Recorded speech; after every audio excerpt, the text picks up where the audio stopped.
एक लड़की गुस्से में दरवाजा इतनी जोर से बंद करती है कि कमरे के नंबर की प्लेट हिलकर उल्टी हो जाती है। अब 6 का नंबर बदलकर 9 जैसा दिखने लगता है। अगले दिन जो पार्सल असल में कमरे नंबर 9 में जाना था वो गलती से उसकी डोर स्टेप पर आ जाता है। पहले तो उसने बिना ध्यान दिए पार्सल उठा लिया और घर के अंदर ले आई, लेकिन जैसे ही पैकेट खोला उसकी आंखें फैल गईं। अंदर बेशुमार नकदी भरी थी। उसने तुरंत सोचा ये पार्सल तो शायद गलत जगह पहुंच गया है। घबराहट में उसने नोट वापस पैक किए और चुपचाप उसे दरवाजे के बाहर रख दिया। उसी वक्त उसका पड़ोसी वहाँ से गुजरता है। पार्सल देखकर कहता है ये तुम्हारा ही है, रख लो। थोड़ी देर बाद लड़की का डर कम होने लगा और उसके दिमाग में एक ख्याल आया, इतने पैसे मेरी जिंदगी पूरी तरह बदल सकते हैं। जैसे ही लड़की ने सोचा कि पैसे रख लेना ही सही है, उसके दरवाजे पर 2 खतरनाक चेहरे वाले आदमी दस्तक देते हैं। उन्होंने ठंडी नजरों से पूछा, पार्सल देखा था क्या? लड़की ने घबराकर झूठ बोला, नहीं, और जल्दी से दरवाजा बंद कर दिया। वो तुरंत भागकर नोट घर के अलग अलग कोनों में छुपाने लगी, लेकिन तभी धड़ाम, दरवाजा तोड़कर वही दोनों अंदर घुस आए। उन्होंने उसे जोर से मारा और फिर से पूछा, पार्सल कहाँ है? लड़की ने फिर इनकार किया। दोनों कमरे की तलाशी लेने लगे। एक आदमी बिस्तर के नीचे देखने झुका और तभी अलमारी के ऊपर से पैसों का बैग नीचे गिर पड़ा। इससे पहले कि वो कुछ समझ पाता, लड़की ने टेबल लैंप का भारी स्टैंड उठाकर उसके सिर पर जोरदार वार किया। ये देखकर दूसरा आदमी उसका गला पकड़कर जमीन पर गिरा देता है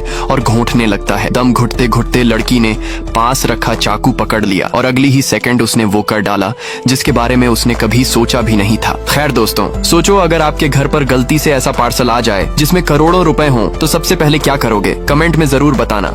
एक बूढ़ा आदमी बाथटब में फिसलकर गिर पड़ा। उसका सिर टकराया और नल से उस पर पानी बरसने लगा। होश आया ही था कि फिर से उसका सिर टकरा गया, इस बार सीधा नल से। पहली नजर में लगा जैसे ये बस एक हादसा हो, लेकिन असल वजह कहीं और थी। एक लड़की के पास एक रहस्यमयी डिब्बा था। हर बार जब वो उसमें मन में कुछ मांगती तो किसी की मौत हो जाती। उसका पिता कचरा इकट्ठा करने का काम करता था। स्कूल में बाकी बच्चे उसी वजह से उसे नीची नजर से देखते, कभी मजाक उड़ाते, कभी ताने मारते। ये सब उसे भीतर से और तोड़ देता। उसे अपनी क्लास के एक लड़के से प्यार था, मगर वो उसे नजरअंदाज कर देता। एक दिन उसके पिता को कूड़े में कुछ अजीब मिला, वो रहस्यमयी डिब्बा। उन्होंने इसे बेटी को उसके जन्मदिन पर तोहफे में दे दिया। लड़की ने जैसे ही वो डिब्बा हाथ में लिया, उसने मन ही मन ख्वाहिश की वो क्लासमेट जो रोज उसका मजाक उड़ाती थी, उसे जिंदा जिंदा सड़ना शुरू हो जाए। अगली ही सुबह उस लड़की की टांगों और चेहरे पर सड़ती हुई त्वचा के घाव फैल चुके थे। लेकिन उसी दिन कुछ और भी भयानक हुआ। लिफ्ट के खराब होने की वजह से उसकी सबसे अच्छी दोस्त नीचे गिरकर मर गई। इन सब का असली कारण जाने बिना उसने एक और ख्वाहिश मांग ली कि जिस लड़के से वो प्यार करती है वो उससे मोहब्बत करने लगे। अगले दिन वो लड़का बिना किसी वजह अपनी गर्लफ्रेंड से ब्रेकअप कर देता है और फिर सीधे आकर उसी लड़की को डिनर पर चलने का न्योता देता है। इसी दौरान उनकी पड़ोसन रसोई में हाथ से सिंक की क्रशर मशीन साफ कर रही थी। उसे पता भी नहीं चला और उसका शरीर पावर स्विच से सट गया। उधर लड़की ने फिर एक नई ख्वाहिश मांग डाली, एक आलीशान घर और महंगी कार। उसे जरा भी अंदाजा नहीं था कि इन सब ख्वाहिशों की असली कीमत उसे कितनी भारी चुकानी पड़ेगी। दोस्तों जरा सोचो, अगर आपके पास कोई ऐसा जादुई बॉक्स आ जाए जो आपकी हर इच्छा पूरी कर दे तो सबसे पहले क्या मांगोगे? कमेंट में जरूर बताना।